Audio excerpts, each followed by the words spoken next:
So we're gonna go Rogue. Oh, nice lag there. So Rogue is definitely a great class in TGT, always was one of the best.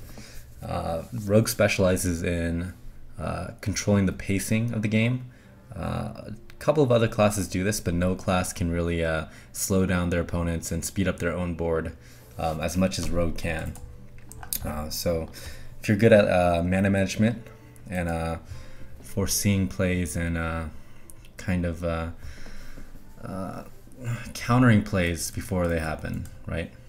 Then Rogue is a good class for you. Here, Sea Giant versus Twilight Drake. I'll go with the Sea Giant. Rogue can be very floody, spamming 1-drops like Buccaneer or Defias Ringleaders and whatnot. Sea Giant's a great card for a comeback turn. And that's how you want to think about Rogue. Very much like Shaman, they choose one turn for a big Eviscerate, Backstab turn, or a big like Lightning Storm turn. It's all like a single turn where they kind of upset the tempo and then they start being the aggressor after playing very reactively. Darkscale Healer, great card, pretty easy pick. The heal is important in Rogue since you tend to use your face a lot for removing things. Storm Champion, once again, easy pick. All these picks are somewhat straightforward. Here's a little bit more difficult one. Spiteful Smith has that synergy with the Rogue. The Enrage definitely is easiest to use on Rogue since your hero power is your weapon. Shadowpan is 5 mana 6/7 if you can combo it out. That does become a little bit difficult though. So far we don't have anything that combos really well with Shadowpan. No backstabs or 1-drops. So I think here the better pick might be the Spiteful, and I think I will go with the Spiteful. Flame Juggler, Mech Warper, Fairy Dragon. So you want to pick up 2 3s over 3 2s as Rogue, and the reason is if you hero power, it's not minus tempo since you get to keep 2 charges of your hero power. So if you're ever confronted with a situation where it's like 2 mana 2 3 up against your opponent's 2 mana 2 3, you'll end up winning that exchange because you'll not only keep your hero power after you remove your opponent's 2-drop, you'll also have another charge ready. So you'll gain a tempo advantage there. I think because of that, we want the Flame Juggler here. Small pings do work pretty well in Rogue as well. Foe Reaper, Blood Mage Thalnos, and Mukla. So Blood Mage is okay in Rogue. You tend to get a lot of spells that are affected by spell damage. Backstabs, Eviscerate, Blade Flurries, Fan of Knives, Shivs, whatever it may be. But I think here we'd rather take the premium late game card in Foe Reaper. Yep. It's just Blood Mage Thalnos is more of a combo card. You need a combo with spells, and you don't really try to set up combos in Arena. It doesn't tend to work out very well. You'd rather just get cards that are good by themselves. Let's go with the Foe Reaper. Feeling a little bit of lag here. Here, the only pick really is Antiwar, so we'll take it. The other two are pretty bad. I'm not going to go for why. I think it's pretty obvious. Refreshment Vendor. Once again, the heal will probably benefit us more than our opponent. So, take the Refreshment Vendor. Pit Fighter, pretty easy picks for this draft, to be honest. Here we have the Iron Sensei. We have 1 mech in Foe Reaper. But really what you try to combo out with Iron Sensei is cheaper mechs. Things like Harvest Golems, Goblin Auto Barbers, and whatnot. Mech Warpers. It might still be the pick here though.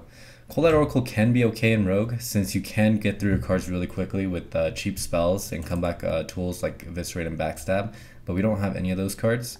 So I'm going to go with the Iron Sensei here. Maybe we'll pick up some synergies with that card. Backstab is great. I'll pick it up. One of the best cards in Rogue. Yeti versus Fairy Dragon versus Anti-Keelbot.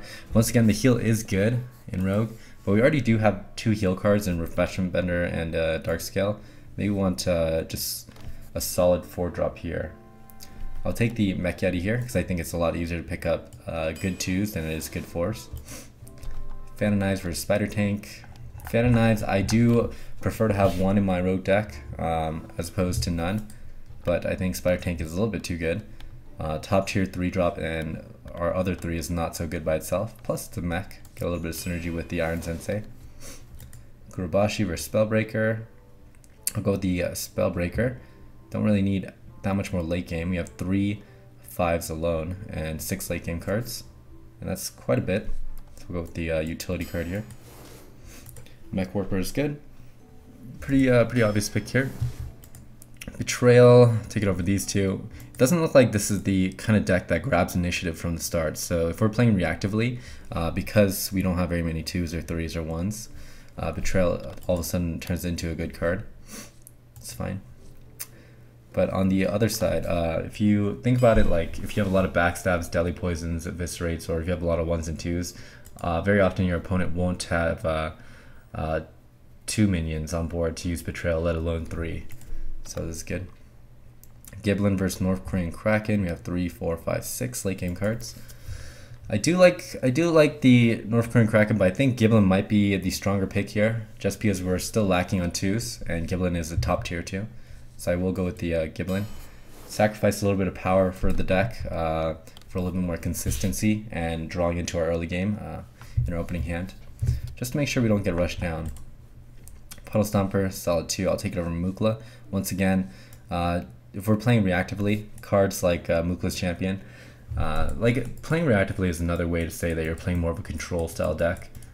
So Mukla's Champion would not be good if you're still trying to stabilize in the late game. So Puddle Stomper is fine. Evil Heckler versus Sprint. Sprint, a card that really benefits from having cheap removal. That way you don't skip your entire turn with Sprint. That's often why cards like Lay on Hands, Sprint, and Nourish are bad. It's because you draw and then you skip your turn, and then your opponent pretty much builds a board that you can't remove with your next turn.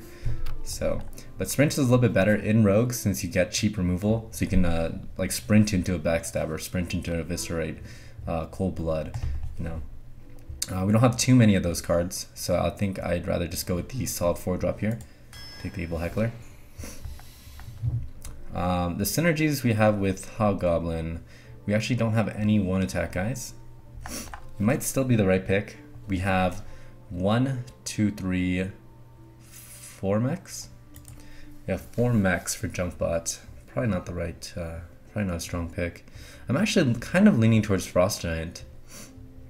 You do hero power over the course of the game quite a bit as Rogue, and it's never too bad too. It's not like any other class, because once again you keep the tempo, and oftentimes you gain a card advantage as well.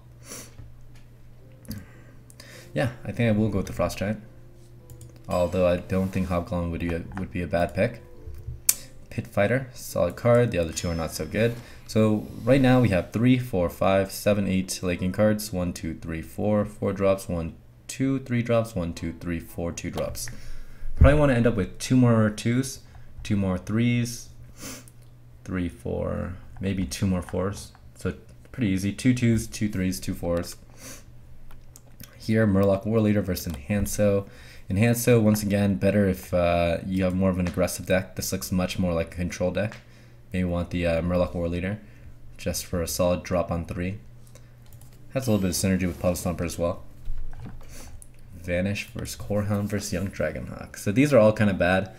I think here I'm going to take the Young Dragonhawk. We're not really too concerned about being outcarded since we have a heavy late game. We have 8 late game cards, and 3 of them have 8 health, right? So here, probably should just play Young Dragonhawk. It may help us combo into a combo card, although we don't have any combos yet. But also you can just play it on 1 and trade evenly with a 2-drop with your hero power. Gain a small advantage there. I think that's fine. Vanish really doesn't have its place in like any deck. Fan and Knives, Tinkertown Tech.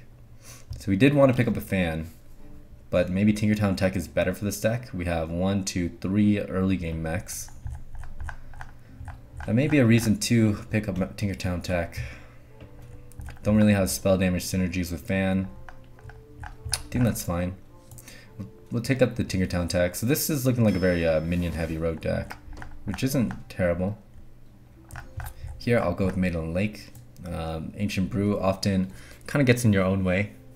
Although in this deck, it doesn't look like we will control board from the start, so I think it's fine to pick it up. But I just like the stats on Ancient Maiden of the Lake better.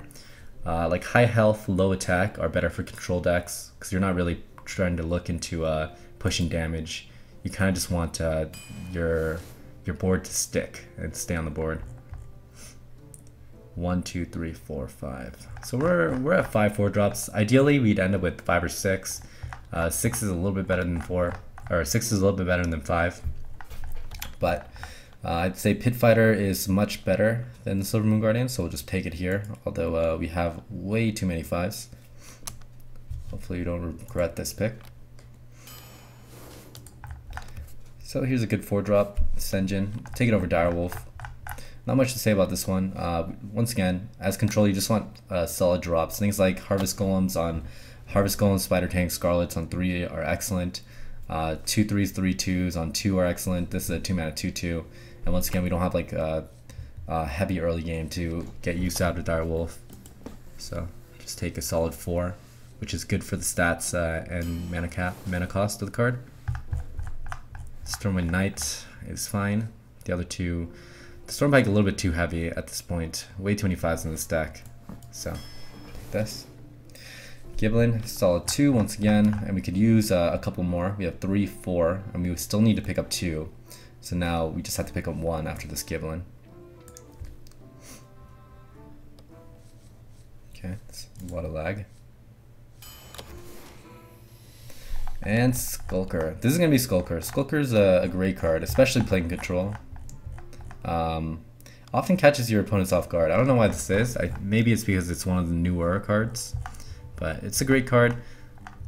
Good for value. A lot of 5s in this deck though. And I don't think Twilight Drake would be a bad addition to this deck. But I think the Skulker is just a little bit too strong to pick, to not pick over Twilight Drake. So what do we have? We have 3, 4, 5, 6, 8, 9, 10 late game cards. Very heavy rogue deck. 1, 2, 3, 4, 5, 6, 7 4-drops, which is good. 1, 2, 3, 4 3-drops, which is fine. You don't want too many 3s. 1, 2, 3, 4, 5 2-drops. Would have preferred one more, but it's fine. We have the Young Dragonhawk as bait. Try to slow our opponent down. I think that's fine. What we lack in this deck is removal. We ended up with Backstab and Betrayal. Backstab and Betrayal, and some Dark Iron Skulker, Stormwind Knight stuff. So not too much removal. No Deadly Poison, no Eviscerate, no Flurry, no Fan, no Shiv. But looks okay. If our opponents do not pressure us, then of course we'll probably just outcard our opponent and just win. Doesn't look like a super strong deck though. I'm gonna have to guess that this deck will go. I'll say that it'll go like 7, 8. Most good control decks generally do okay, and since Rogue is a class that even without spells, you can kind of out-tempo your opponent just with your hero power being 2 pings.